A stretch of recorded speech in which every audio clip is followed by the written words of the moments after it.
Hello everyone and welcome back to another episode. Today we're going to talk about Corepunk and some news we got today. So Dvalin, the community manager, made a post on the forum talking about talent branches, leveling and talents. And it's very interesting. It's probably going to be very interesting. And I think we should go through it. I really try to keep reading it and writing down notes. And it's just such a heavy topic that I can't just make notes and talk off my head. I have to actually read it for you so I know what we're talking about, because it's really some heavy, deep shit. So sit relaxing, listen to what I have to say now, because we are getting into details. So on their way to reaching the level cap 40, a player can have any 3 active branches of passive talent from 9 possible talent branches. We already know that, and if I activate the picture here in the background, you can see this is the talents you can pick on your character. It's not like in World of Warcraft where you have your character and then you have 3 masteries. Like if you play Shaman, you have Elemental Shaman, Enhancement Shaman and Restoration Shaman. It's not like that. This is passively talents that everyone can get. So everyone in the game, no matter what class they are, no matter what they are, they can get the Warrior, the Mage, the Defender, the Hunter, the Assassin, the Medic, the Supporter, the Pathfinder, the Looter. All these is cross on the game, so everyone can get it. But what Dvalin is saying is that you can always have 3 active branches from these different 9s.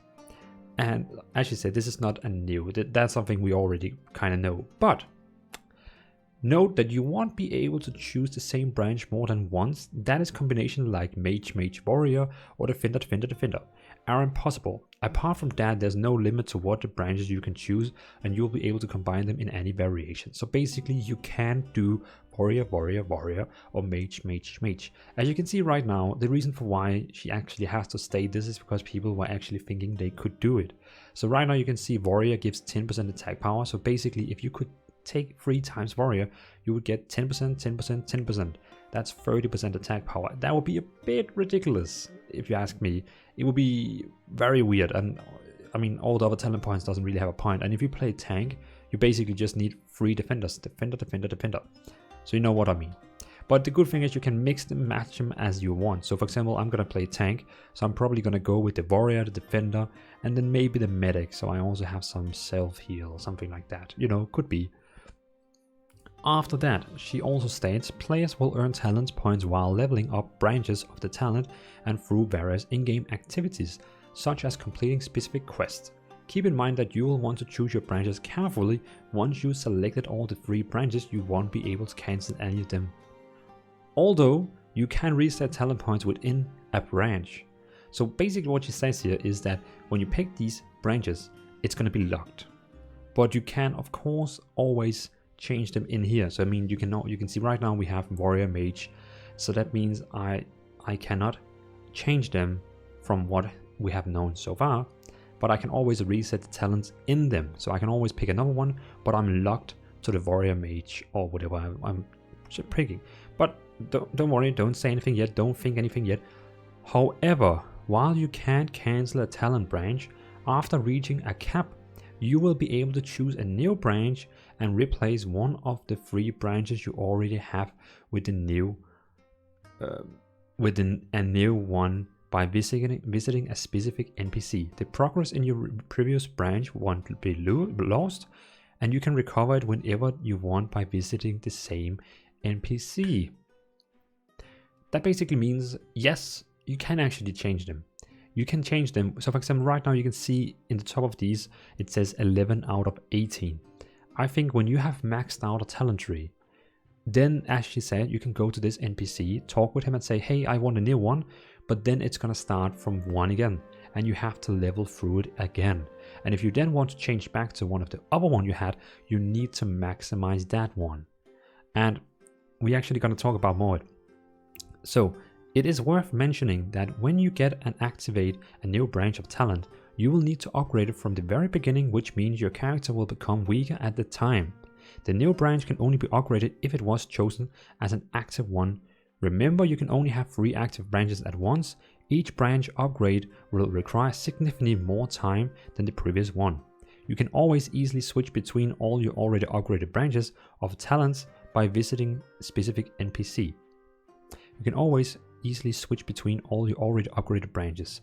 So that basically sounds like, okay, it sounds from me like, so I have to, let's say I pick my 3 first talent branches, good. When I then have maxed them out in the bottom, so I have like everything now in them, I can then pick new ones. But then I need to fully max them before I can change them again. But if you have one, let's say I got warrior full, so my warrior talent is full, then it means if I also have the mage talent that is full, and I'm not using the mage one right now, I can just change through the NPC the warrior to the mage, and again the day after I can change it to warrior to the mage or mage to warrior. So you can always switch between the ones you already have full upgraded, but it's gonna be a grindstorm, because as she said, when first you have one in max, it's gonna be harder and harder and harder and harder. It's gonna be a big grind fest. If you want them all maximized, it's probably gonna take you a lot of time. A lot of time. So that's just how it is. At the end, another important detail: when the level cap is reached, you can get a quest to change your weapon mastery. Changing your weapon mastery will reset all your talent branches, so you will have to choose 3 new branches and select talents there again. But you won't need to level up these 3 branches again. So basically, you know, weapon masteries is like in World of Warcraft when you play, for example, a Death Knight. You can be a Blood Death Knight, you can be a Frost Death Knight, and you can be an Unholy Death Knight. So basically what they say here is that when you pick one talent tree here, you have to, it sounds like you have to level to maximum level. Then you get a new quest where you can get a new mastery, new weapon mastery, and then all your branches is gonna reset, but they will still keep the progress they have. That sounds pretty cool. I mean, that sounds, I really like that you actually need to level your character to maximum level before you can change the weapon mastery. So let's say I'm leveling up a warrior, and I'm playing tank, and I don't want to tank anymore. I have to level to maximum level then, and then I can change my weapon mastery. It sounds like that. It actually does. So, I mean, yeah, it sounds really like that. At the end, they're saying we'll be revealing more information on the branches of passive talents, weapons, and weapon masteries, and other mechanics closer to closed beta. Thank you very much for your questions during our AMA on Reddit. We appreciate your enormous support and interest in Corepunk. So that is everything we know. So that basically means now we know how the talent branches works, how the weapon mastery works, and it sounds pretty cool. I like it. It doesn't sound like World of Warcraft where you can just like throw your talent points all around and change it every time a patch comes and change something in the meta. Now you actually just, it has a little bit of vibe of Albion Online, where if you go this way, you gotta be strong in that way. But if you want to go that way, you have to grind that way. It's not logging you. It's not logging you 100%. It's just saying to you, if you want to go that way instead of that way, you have to earn it. You can't just click on one button and then you are fully that way. I like it. I actually really like it. So this is the news we have today from Corepunk. Let me know in the comments if I have misunderstood something. Let me know if you were like, oh Dvalin, you just enlightened me with light. Now I know how this works. I want to know. I mean, it's always nice to know. So thanks for watching, everyone. Leave down a comment. Let me know what you think about these changes. Also in the description there will be a link to this forum post so you can read it by yourself, so you don't have to listen to my voice reading it up for you and get my opinion about it. So thanks for watching, and yeah, see you in another Corepunk episode, or else see you in closed beta in December. Peace out!